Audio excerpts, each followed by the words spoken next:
देवताओं के प्रिय धम्म विजय को ही असली विजय मानते हैं। शाहकुंड, जिसकी जमीन उगलती है बेशकीमती मूर्तियां, बेशकीमती धरोहर। ये धम्म लेख इसलिए लिखवाया जा रहा है जिससे मेरे पुत्र या प्रपौत्र नए देश को जीतने की इच्छा ना करें। धम्म विजय ही असली विजय है।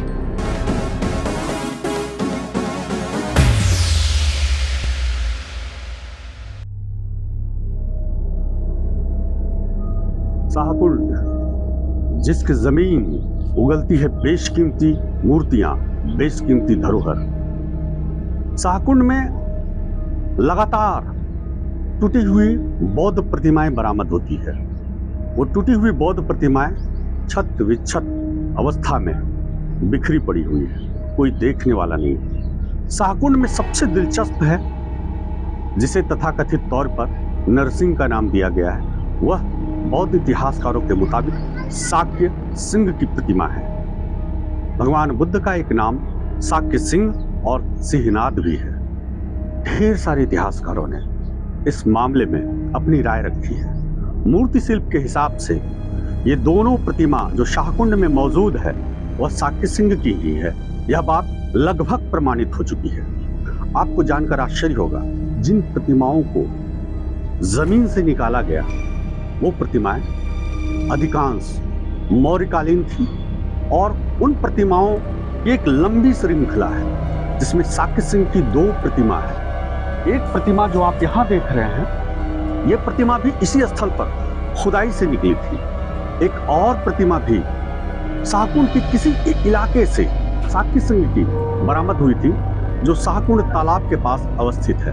शाक्य सिंह की ऐसी 2 प्रतिमाएं खंडित अवस्था में जमीन के अंदर से निकली थी। भगवान बुद्ध की प्रतिमाओं की तरह शाक्य सिंह की प्रतिमाएं भी शाहकुंड में खंडित अवस्था में है और कई सवालों को जन्म भी देती है और कई सवालों का जवाब भी देती है। विश्व का प्राचीन इतिहास बौद्ध धर्म की बर्बादी का कारण जानता है। किसने बौद्ध संस्कृति को नष्ट किया, किसने बौद्ध विरासत को, किसने बौद्ध विहार को नष्ट किया, एक बड़ा सवाल है।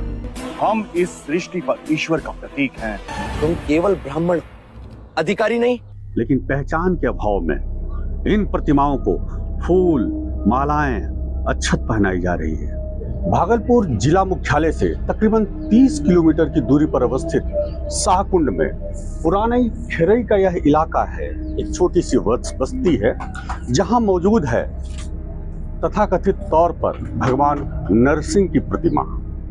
इतिहासकारों ने इतनी हलचल पैदा कर दी है इस मूर्ति के बारे में तो उनके नामकरण को लेकर के एक बड़ा सवाल आ गया है। आपको मैं बता दूं, शाहकुंड एक ऐसा स्थल है जहां लगातार बौद्ध कालीन प्रतिमाओं का मिलना जारी है।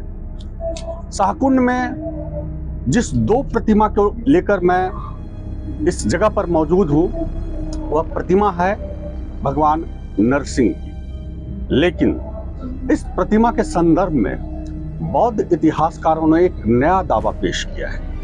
आइए इन प्रतिमाओं से मैं आपको रूबरू कराता हूं और बताता हूं इन प्रतिमाओं की विशेषता और क्या है यह प्रतिमा।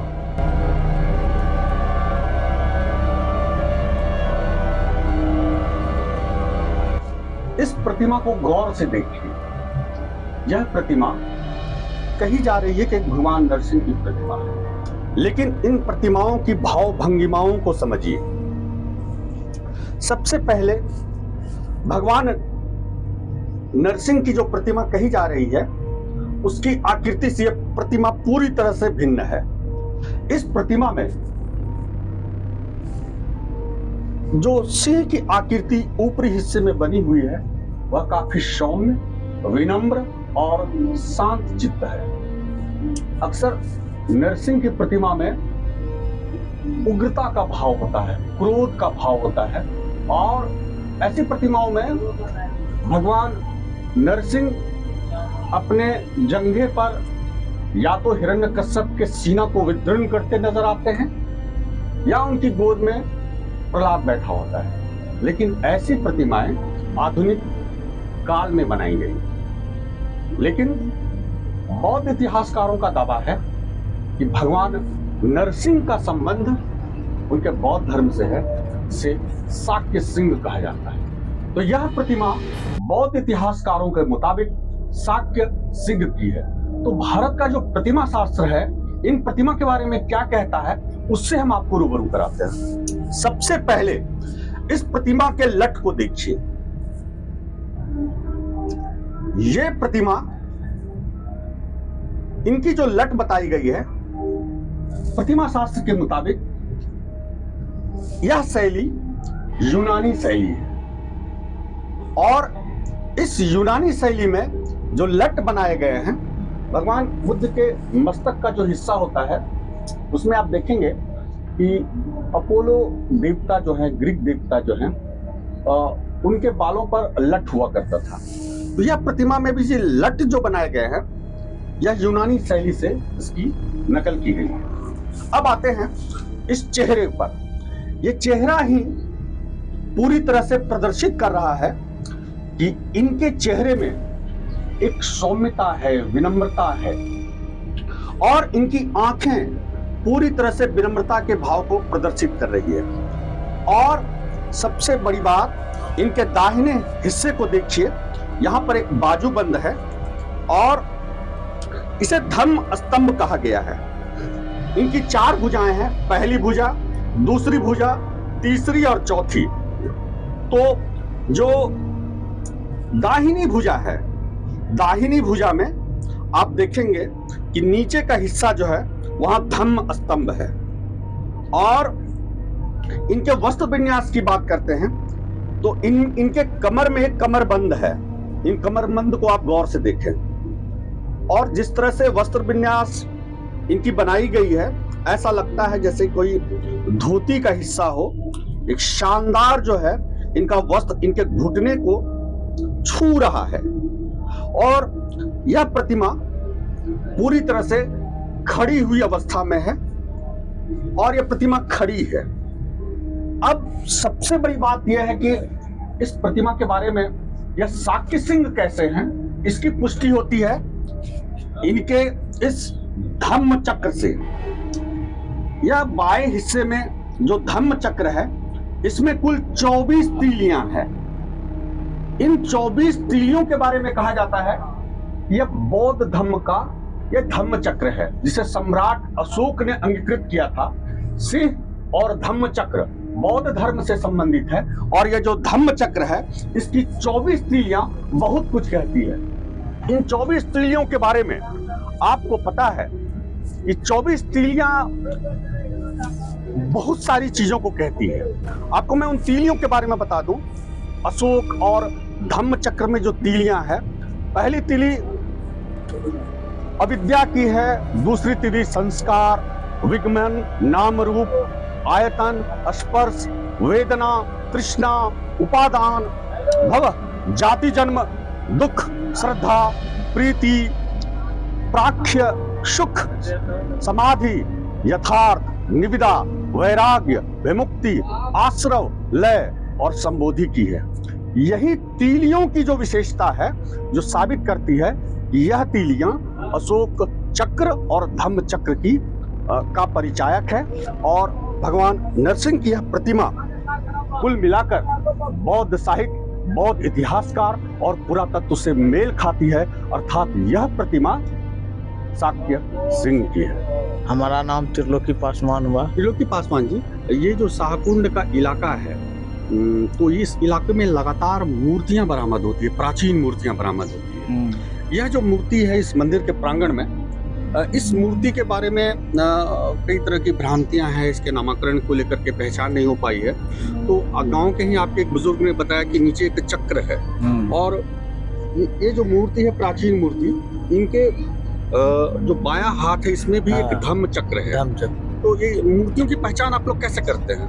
हम लोग मूर्ति का तो पहचान नहीं है, प्रयास है कि मूर्ति का पहचान करके सही बताया जाए। और लगातार ये मूर्ति कैसे निकली थी इस गांव में? ये तो मूर्ति कुएं के दरबान से खोदने के बाद जो है ना, जी तो दिखाई दिया कि मूर्ति यहाँ पे है, तो सब ग्रामीण स्थापित कर दिया, पूजा पाठ करने लगा। इसके बाद दूसरे बगल में कुआं खुदाई हुआ। अच्छा, हाँ। तो कुआं की खुदाई के दौरान क्या आप मुझे वो जगह दिखा सकते हैं जहाँ कुआं की खुदाई हुई थी? तो कुआं तो खुदाई होके बन भी गया। पहला खुदाई यही हुआ था। अच्छा, यहाँ से पहला खुदाई यहाँ कुएं की खुदाई यहीं हो रही है। यही हो रहे थे जो तो मूर्ति आपको क्या बनते लगता है अगर यहाँ पे सही तरीके से खुदाई है तो और भी मूर्तियां बरामद हो सकती हाँ, हो सकती है। अब बहुत तरह के होती भी है। हैं? अच्छा, और कहा जाता है कि शाहकुंड की पहाड़ी पर ढेर सारी मूर्तियां थी लेकिन अब वो मूर्तियां रही नहीं। क्या हाँ, हुआ उन मूर्तियों हाँ, का? उस मूर्ति का चोरी हो गया। कोई देखभाल करने वाला आदमी सही नहीं मिला, कोई सरकारी वहाँ गार्ड उर्ड नहीं रहा, इस कारण से जो है वहाँ मूर्ति चोरी हो गया बहुत। ये शाहकुंड के साथ दुख और चिंता का विषय है, जहाँ से प्राचीन मूर्तियां लगातार बरामद होती रही है। उन प्राचीन मूर्तियों की सुरक्षा और संरक्षा को लेकर कोई ठोस कदम नहीं उठाया गया। शाहकुंड की यह शाक्य सिंह की प्रतिमा कई सवालों को जन्म दे रही है। एक कुएं के निर्माण के दौरान इस प्रतिमा को निकाली गई थी। अब ऐसी प्रतिमा शाहकुंड तालाब के पास भी मौजूद है जो खंडित अवस्था में है। शाक्य सिंह की दोनों प्रतिमाओं को तोड़ा गया क्योंकि उसका सीधा संबंध बौद्ध धर्म से रहा। अगर उसका सीधा संबंध बौद्ध धर्म से नहीं होता तो बुद्ध की उन्हीं मूर्तियों की भांति उसे तोड़ा नहीं जाता।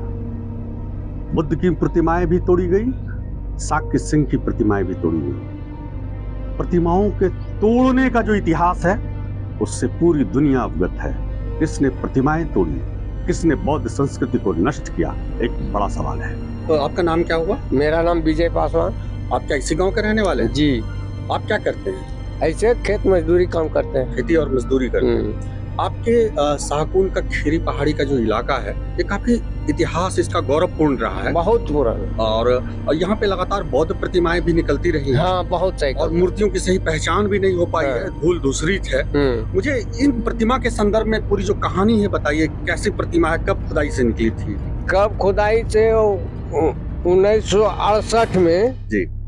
इनका जो गौशाला का था उसमें देखे थे कि 1968 में उसका स्थापित हुआ था। जी। तो उसी समय गौशाला इसको खोदने का, पानी का व्यवस्था करने लगा। तो भाई कहाँ खोदे, तो इनारा खोदने का तैयारी में भगवान नरसिंह दिखाई दे दिए। उसके बाद ग्रामीण लोगों ने मिलके इसको सफाई किया। उसके बाद पूजा पाठ हम लोग करने लगे ग्रामीण मिलके। तो तस्करों द्वारा इस मूर्ति को कभी चोरी करने का, इतनी दुर्लभ मूर्ति है, प्रयास भी किया गया था? चोरी करने के लिए इस मूर्ति को अनेकों बार किया लेकिन चोर सक्षम नहीं हो सके। जी। चोर इसको खोदते खोदते कम से कम 1 कमर तक खोद दिया, लेकिन भगवान नरसिंह का चक्र जो था जी, वो पत्थर में जो सेटिंग है उस पत्थर को ही नहीं हिला सका। अच्छा। तब तक सुबह हो गया। आपने वो चक्र देखा है? जी। अच्छा, तो चक्र का संबंध जो है बौद्ध धर्म से रहा है। और क्या आपको लगता है कि ये भूमि बौद्ध भूमि रही होगी? हाँ हाँ, कैसे आप कह सकते हैं भूमि बौद्ध भूमि रही होगी? बहुत भूमि, यहाँ अनेकों से मूर्ति निकलते रहते हैं सर। जी जी। हर तरह का शिवलिंग, हर तरह का मूर्ति किसी भी भगवान का यहाँ निकलते रहता है। जैसे पहाड़ी इलाका है, जिधर खोदते हैं उधर मकान का तरी मिल जाता है, मूर्ति मिल जाता है। उससे कुछ काफी ये समृद्ध इलाका रहा है, लेकिन मूर्तियों की सही पहचान इतिहासकारों द्वारा नहीं की गई। दिलचस्प खबरों का हमारा यह कारवां लगातार बढ़ता रहेगा। इंडस न्यूज 24/7 के लिए कैमरामैन एलेक्स आर्या के साथ मैं डॉक्टर सोमनाथ आर्या, शाहकुंड, बिहार।